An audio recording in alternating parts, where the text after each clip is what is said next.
ஓம் குருப்யோ நமக. ஆன்மீக சொந்தங்கள் அனைவருக்கும் வணக்கம். நாளை தேய்பிறை சங்கடகர சதுர்த்தி. அதுவும் சிறப்பு வாய்ந்த 3 விஷயங்கள் ஒரே நாளில் வருது. குருவாரம் அப்படின்னு சொல்லக்கூடிய வியாழக்கிழமை வருது. இன்னொன்று பார்த்தீங்கன்னா அந்த அன்னைக்கு குபேரனுக்குரிய நாளாகவும் வருகிறது. விநாயகப் பெருமானை பொதுவாகவே ஒவ்வொரு கிழமையில் வழிபடும் பொழுது ஒவ்வொரு பலன்கள் நமக்கு கிடைக்கும்.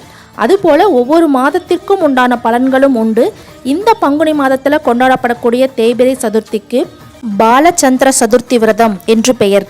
இந்த குபேர சதுர்த்தியானது வியாழக்கிழமை மாலை 5:45க்கு தொடங்கி மறுநாள் வெள்ளிக்கிழமை மாலை 6:20 வரை இருக்கிறது. பொதுவாகவே சங்கடகர சதுர்த்தி என்பது சந்திரனுடைய தொடர்புடையது. அதனால வியாழக்கிழமை மாலை நேரத்தில் வழிபடுவதே உகந்த நேரமாகும். இதுக்கு நீங்க பெருசா செலவு செய்யணுங்கிற அவசியம் இல்லை. பக்கத்தில் இருக்கிற ஒரு விநாயகப் பெருமான் கோவிலை தேர்ந்தெடுத்து அங்கே அபிஷேகத்துக்கு உங்களால் முடிஞ்ச பாலோ அல்லது அரிசி மாவோ, உங்களுக்கு என்னென்ன குறைகள் இருக்கோ அதற்கு தகுந்தாற்போல் அபிஷேக பொருட்களை வாங்கி கொடுக்கலாம். அந்த அன்னைக்கு பொதுவாக குபேர வாரத்தில் குருவாரத்தில் வர்றதுனால விநாயகப் பெருமானுக்கு இந்த ஒரு பொருளை நைவேத்தியமாக நீங்கள் கொடுக்கும் பொழுது அவர் மிகுந்த மகிழ்ச்சி அடைந்து நீங்கள் வேண்டிய வரத்தை உங்களுக்கு கொடுப்பார். இந்த ஒரு நைவேத்தியத்தை நீங்கள் விநாயகப் பெருமானுக்கு அபிஷேக ஆரத்தி முடிந்த பின்பு அவருக்கு பிரசாதமாக படைத்த பின் அங்குள்ள சிறுவர்களுக்கு மனம் திருப்தியுடன் விநாயகப் பெருமானுக்கே கொடுப்பதைப் போல் மன மகிழ்ச்சியோடு அவர்களுக்கு நீங்கள் கொடுக்கும் பொழுது நீங்கள் நினைத்த காரியம் விரைவில் நிறைவேறும். அந்த விநாயகப் பெருமானை சிறுவர்கள் வடிவத்தில் வந்து வாங்கி உண்பார். இதோ விநாயகப் பெருமான், குபேர கடவுள், குரு பகவான் இவர்கள் 3 பேருக்கும் ஒரு சேர மகிழ்ச்சியை தரக்கூடிய அந்த நைவேத்திய பொருள் என்னன்னு பார்க்கலாம். அதுதாங்க மஞ்சள் நிறத்தில் இருக்கக்கூடிய லட்டு. விநாயகப் பெருமானுக்கு பிடித்த நைவேத்தியங்களில் இதுவும் ஒன்று.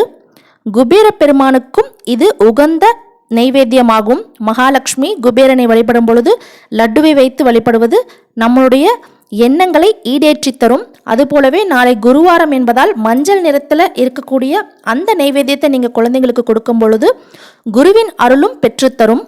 காலையில் எழுந்த உடனே விநாயகப் பெருமானை மனதார வேண்டிக் கொண்டு, விநாயகப் பெருமானே இன்று சங்கடகர சதுர்த்தி என்று உங்கள் கோவிலில் வந்து வணங்கும் பாக்கியத்தை கொடுங்கள் என்று மனதார வேண்டிக் கொள்ளுங்கள். கர்ம வினைகளால் ஏற்படக்கூடிய தடைகளை அந்த வேண்டுதல் முறியடிக்கும்.